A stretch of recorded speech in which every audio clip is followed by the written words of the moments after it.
approach all things. With reason. Reason. Reasonable. Dissent. Reasonable Dissent with the BlackWolf and Kopus Mellini. All right, BlackWolf, how do I change the world? Well, that was a pretty rough start, but here's a pretty direct question there.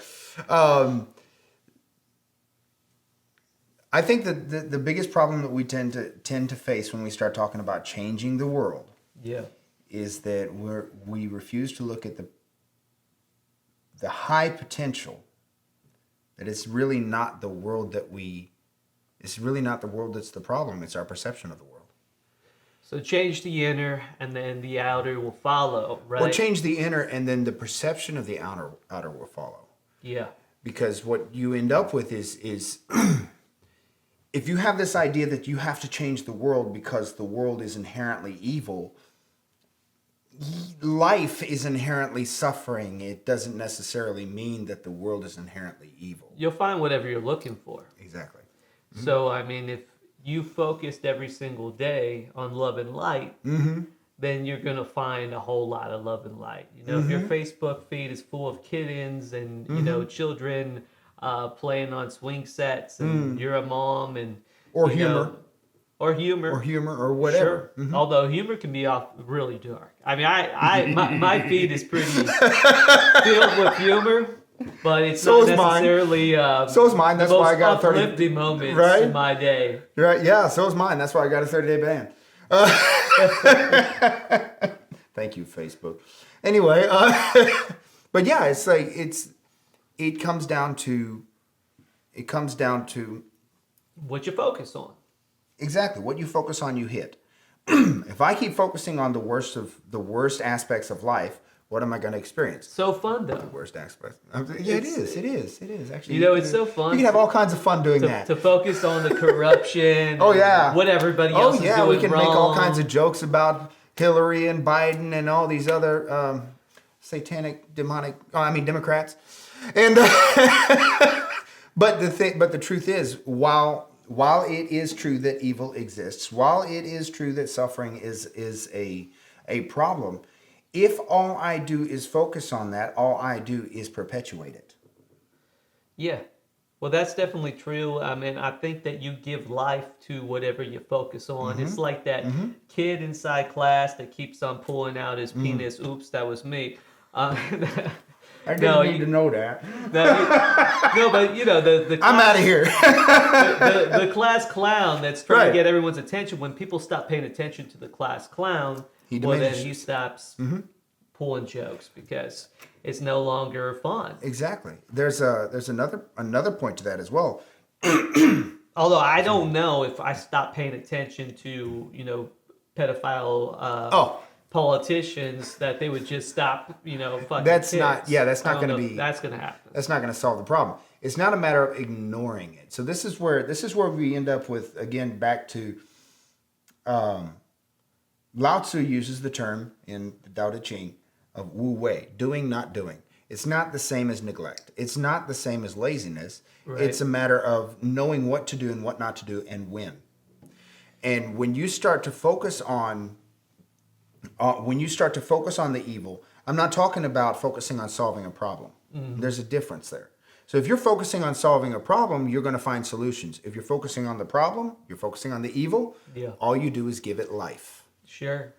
I mean, is that the apple? Is that, getting the knowledge of all this evil and understanding the rituals that they perform, that you're actually kind of, When we start talking about the knowledge of good and evil, I have a whole other story on that one. God gave Adam the knowledge of good and evil when he said, don't eat from that tree. Sure. Right? Because the knowledge of good and evil is very simple. So ignorance is bliss. No. Because here's the thing. The knowledge of good and evil was already given. Okay. But the temptation was to pursue it outside of the giver. And so knowledge of good and evil was already given by God, but the temptation was to pursue it outside of God. Exactly. Because the way that the Lord was... How does one get outside of God? When you start pursuing other ways There is only of understanding the universe. Yeah, other ways of understanding the universe, understanding life, understanding spirituality, and you do not include the one entity that created it all, right? Then that's how you start to avoid him. Again, what was it? Evolutionists can never find God because for the very same reason that a thief can't find a cop. They don't want one. They don't want him to be there. That makes sense. Because it's a matter of accountability at this point.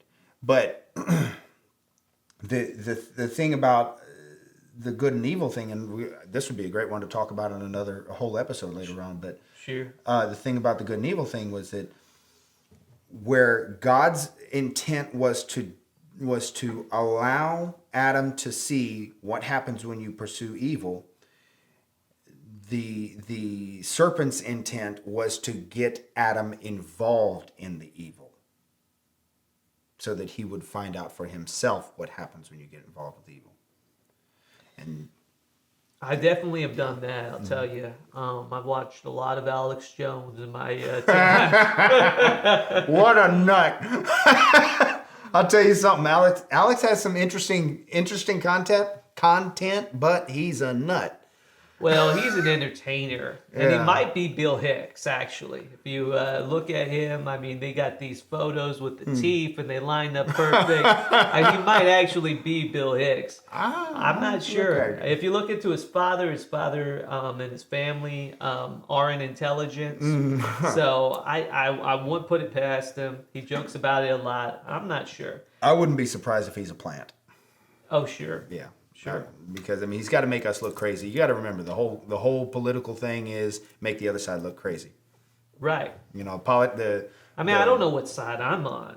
Well, the leftists want the right to look crazy, and the right just knows that the left is crazy. And but that's 2020, right? Exactly. I mean, like if you go back into the 90s, I feel like because I was a liberal guy inside the 90s and the early 2000s, I was like, hey man, like these people on the right, these people on the right, they're crazy. Like, you know, right? They're trying to control everything, and they're saying the devil runs everything. Right. I don't know if the devil runs everything. Well, you got to also remember is that and then, like, the greatest power that the left has is smear campaigns. And so that's why, and smear campaigns and projection. Well, I mean, when you look at the Bush administrations and you see all the bombs and the people that they killed, they're pretty evil themselves there. CIA That's operatives. the thing. You don't have to expose it. Yeah. You don't have to expose it. You don't have to smear it. The truth is the truth. Truth is and the truth is the truth. Yeah, both sides are evil. Both sides are corrupt. But see, this is why I consider myself a non-bandwagoner. So how do we change the world? That's a good question. Changing the world, again, is a matter of... Because, again, if I made a statement on social media shortly before I got blocked.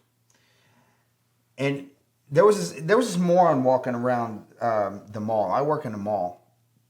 And pretty illustrious career, right? And there was this guy walking around the mall with a T-shirt on. And the back of it said something to the effect of, "Pardon the inconvenience, we're changing the world." That is about as dumb a thing as I could imagine being said. But then I thought about it and I realized just how naive the concept of changing the world at the cost of your inconvenience is.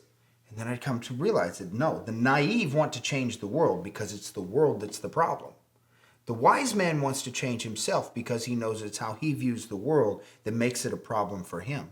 Mm-hmm. Now, if enough people were to become wise and to seek out the change for themselves, now you see the world start to change objectively. Yeah, I mean, I made a song a couple years ago called Cash Out and Move to the Boonies, which is basically about the concept of getting away from all this crazy worldly insanity and being able to actually come up with some ideas that are my own. And I think it's hard to come up with an original idea, and I don't even know if an original idea exists. Well, I mean, you're not allowed to. Everything's kind of plagiarized at this point.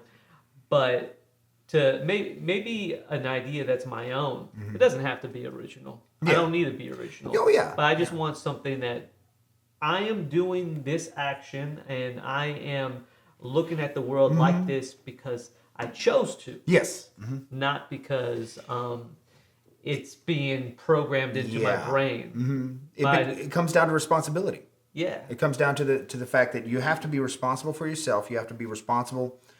You got to be responsible for yourself. You got to be responsible for your family, and you have to be responsible for your community. But you're the one who has to be responsible for it.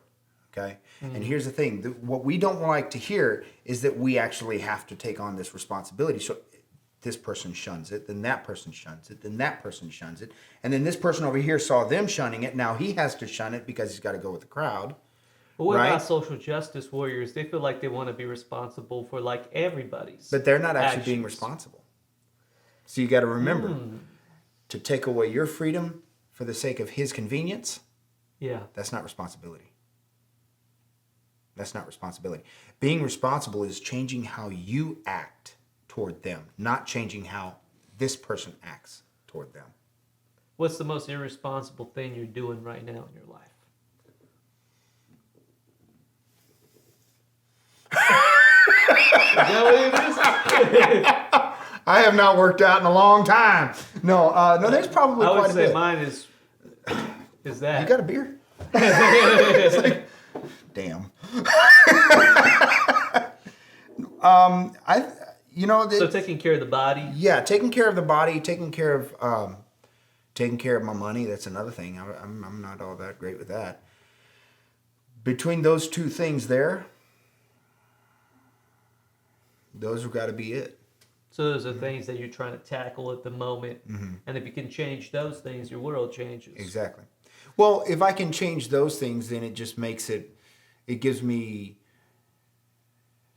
a little bit more of a superficial change, a little bit more comfort. But the actual substantial change that I need to make is more in the area of I need to pursue honor as I've defined it for myself. And I deliberately, I thought outside of what I considered best of myself to be honor. I looked for the most honorable traits, established this as honor, and I see where I'm lacking in those areas, and that's where I need to pursue. So you're shooting for the stars. You're looking for the most honorable positions that you can imagine, and you're trying to Most honorable move towards behavioral that traits. path. Yeah. Most honorable behavioral traits, not necessarily position. What are a few of your most honorable character traits that you are proud of? That I do have? Yeah. Loyalty. Loyalty and a sense of justice. Loyalty is an interesting one because yes, it is. when it comes to loyalty, Oh, yes, it is. there are. Welcome to 2020. Loyalty is interesting. Well, it sure is because I've been loyal to things that hurt me before, and I don't know if that's a wonderful character trait. I am inherently a pretty loyal guy myself, but I've gone into trouble, going into deep waters with people that wouldn't go through those that same path with me or for me. So at that point, I've had a lot of scorpions as a wolf. Yeah. There's an old saying, an old story, and the origin of it is still kind of up for debate. But the story goes that the scorpion and the wolf used to be friends, and they were walking down this path, and they came to this point where they had to cross a river, and the scorpion can't swim, but the wolf can. And the scorpion says, "Let me climb up on your back and you carry me across." Well, the wolf says, "I can't do that. You'll sting me. Sure. And then I'll drown." Well, the scorpion says, "I can't swim. So if I stung you, we both would drown." Right? Yeah. Good point. So he lets him climb up onto him. Then he starts his way across the river. He gets about halfway across and the scorpion stings the wolf. And the wolf goes, "My friend, why did you do that?" And the scorpion says, "I couldn't help it, my friend. It's my nature." There you go. Right? And so it comes to a point where, you're going to run the risk of getting stung. But watch this. The scorpion can't help its nature to sting. Neither can the wolf help its nature to be loyal. There you go. Right. Okay. So it doesn't mean just because I've had a lot of suffering in my life. I was a slave. Mm-hmm. I've had a lot of suffering in my life. I've gone through a lot of hell. But that's on them. If I've been loyal and I get stung and I change who I am, that's on me. So I can be a loyal guy, not foolish. There's the difference. I can be a loyal guy and be facing the potential of the danger of getting stung. But it's better to be a loyal person in spite of the risk of the danger than it is to become a part of that danger. Okay. Well, so I think that kind of comes down to boundaries, you know. Mm-hmm. You get stung and you're like, you know, hey, you show your nature. Now I got to believe you for what you've shown me that Right. you are. I got to accept that. And you can't take a ride on my back anymore. Right, And exactly. move forward. Exactly. And it's the acceptance that's very difficult too. Yeah, it can be. The quicker you get into that, though, the quicker you can get across the river. So loyalty. What's another one? Another one that I think is that I think I do somewhat have a grip on would be a sense of justice. I think it just comes natural to me that I can see when there is an injustice, but there's also the fact that you have to let the rest of honor step in and say, yes, there's injustice, but it doesn't mean you have to do anything about it. Doesn't mean that it's on you to do anything about it. Sure. Right? Yeah. So it's like if I'm in the mall and I see somebody acting like a pig toward somebody of a different color, right? It's not exactly my battle. Yeah. You know. Now I can say something, but it's not my responsibility. Right? Exactly. I don't mind standing up for people who can't stand up for themselves. But when they're standing up for themselves just fine, I don't have to walk around and shove my ideas down somebody else's throat. I'm a firm believer in that. You know, I let people act the way they're going to act, and I might interfere. You know, if someone might be handicapped or mentally not fit, drunk, you know. But for the most part, it's like, hey, you gotta tackle this. This is your life lesson. And if someone's, you know, outwardly projecting their something I ain't cool with onto me, then we have a problem. Right. But Right. that doesn't happen very often because I don't allow it to. Right. In my reality, I stick away. I can smell that, you know, before it escalates. The need to squelch autonomy is a narcissistic act. And so, Squelch autonomy. Can you unpack that? okay, so in other words, the need to silence autonomy, the need to change autonomy, the need to reduce an individual's freedom of will and freedom to act as they choose. Yeah. This is a narcissistic act. So if I see somebody acting a way that I wouldn't act, and now I have to force them to act the way I decide is morally superior, I am now acting out as a narcissist at this point. So don't be a cop. Don't be a jackass. Don't be a dick. But with a name like Peter Wood, what else can you be? That's a good question. It's funny how that's coming full circle, though, where part of changing the world is allowing other people to have autonomy over themselves. Exactly. And make those decisions for themselves. Exactly. And not to treat people like victims. That's a part of respect. Yeah. Because would you allow someone to treat you the way you're treating them? If you wouldn't, then you're not being respectful. So you're not in a position to demand respect. There you go. Right? Because you cannot demand what you do not command. All right. Well, I like that. Thanks for joining us for another episode of Reasonable Dissent. trying to be reasonable. Trying to dissent, but we agree a lot on that. We kind of see eye to eye on a lot of Right? these early It'd topics. be good to keep it that way, but I doubt it. All right. yeah, because we'll these see y'all might next time. become a heavy object.